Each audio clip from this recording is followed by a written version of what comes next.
उत्तर प्रदेश के उप मुख्यमंत्री केशव प्रसाद मौर्य ने कहा, आज पूर्व प्रधानमंत्री अटल बिहारी वाजपेयी का आशीर्वाद सिद्ध हो गया और अरब सागर से लेकर गंगा सागर तक कमल खिल गया है। प्रधानमंत्री नरेंद्र मोदी के कुशल नेतृत्व के कारण हमें पश्चिम बंगाल में जीत मिली। असम में हम तीसरी बार सरकार बनाने जा रहे हैं और पौंडुचेरी में भी दूसरी बार हमारी सरकार बन रही है। हमें पूरा विश्वास है कि तमिलनाडु, केरल में भी कमल खिलेगा। इस वक्त भाजपा का एक एक कार्यकर्ता, समर्थक खुशी से झूम रहे हैं। अखिलेश यादव बहुत कहते थे कि दीदी जीतेगी, भाजपा हारेगी, लेकिन आम आदमी पार्टी, आरजेडी और टीएमसी का जो हश्र हुआ है, उससे बुरा हश्र 2027 में समाजवादी पार्टी का उत्तर प्रदेश में होगा। प्रधानमंत्री के रूप में देश का पहली बार भाजपा की ओर से नेतृत्व करने वाले भारत रत्न पूज्य अटल बिहारी वाजपेयी जी ने कहा था, अरब सागर से गंगा सागर तक कमल का फूल खिलेगा। और आज पूज्य अटल बिहारी वाजपेयी जी का आशीर्वाद सिद्ध हो गया, सत्य हो गया कि अरब सागर अर्थात महाराष्ट्र में भी, गंगा सागर अर्थात पश्चिम बंगाल में भी भाजपा का कमल का फूल खिल गया है। मैं इसके लिए सबसे पहले तो पश्चिम बंगाल की जनता का, वहाँ के एक एक कार्यकर्ता का, देश के आदरणीय प्रधानमंत्री माननीय श्री नरेंद्र मोदी जी, जिन्होंने भरपूर जोर लगा करके प्रचार प्रसार किया, जिसके कारण से भय हार गया, भरोसा जीत गया। और देश के माननीय गृह मंत्री जी, जिनकी कुशल रणनीति के कारण हम 2014 और 17 में उत्तर प्रदेश में ऐतिहासिक विजय प्राप्त किए थे, और उन्हीं की कुशल रणनीति के कारण हम पश्चिम बंगाल में भी इस बार बहुत बड़ी विजय प्राप्त किए हैं। आसाम में लगातार तीसरी बार भारतीय जनता पार्टी सरकार बनाने जा रही है। हम पौंडुचेरी में भी लगातार दूसरी बार सरकार बनाने जा रहे हैं।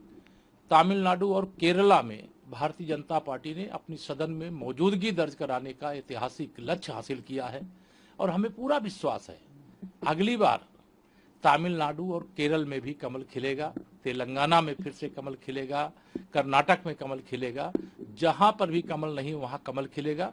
और इस समय भारतीय जनता पार्टी का एक एक कार्यकर्ता, एक एक समर्थक खुशी से झूम रहा है। उत्तर प्रदेश भारतीय जनता पार्टी का एक एक कार्यकर्ता खुशी से झूम रहा है।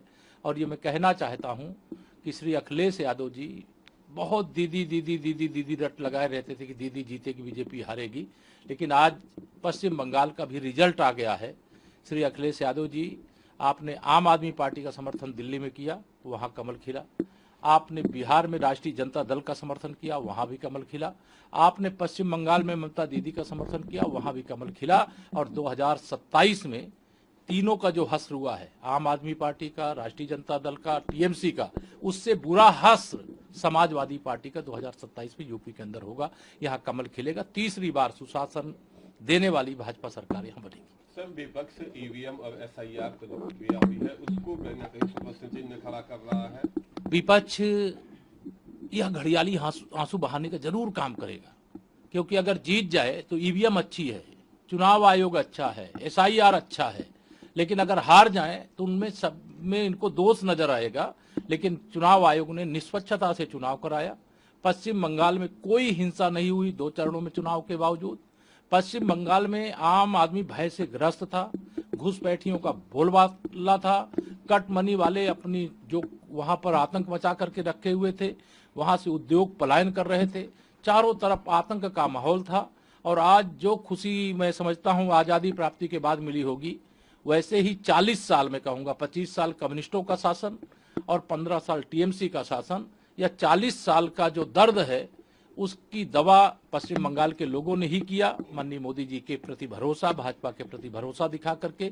और इस ऐतिहासिक विजय के लिए मैं बहुत बधाई देता हूं पश्चिम बंगाल में जो नेतृत्व करता है, जो वहां के कार्यकर्ता हैं, जो वहां के मतदाता हैं, उनको सबको बहुत बहुत अभिनंदन, बहुत बहुत बधाई।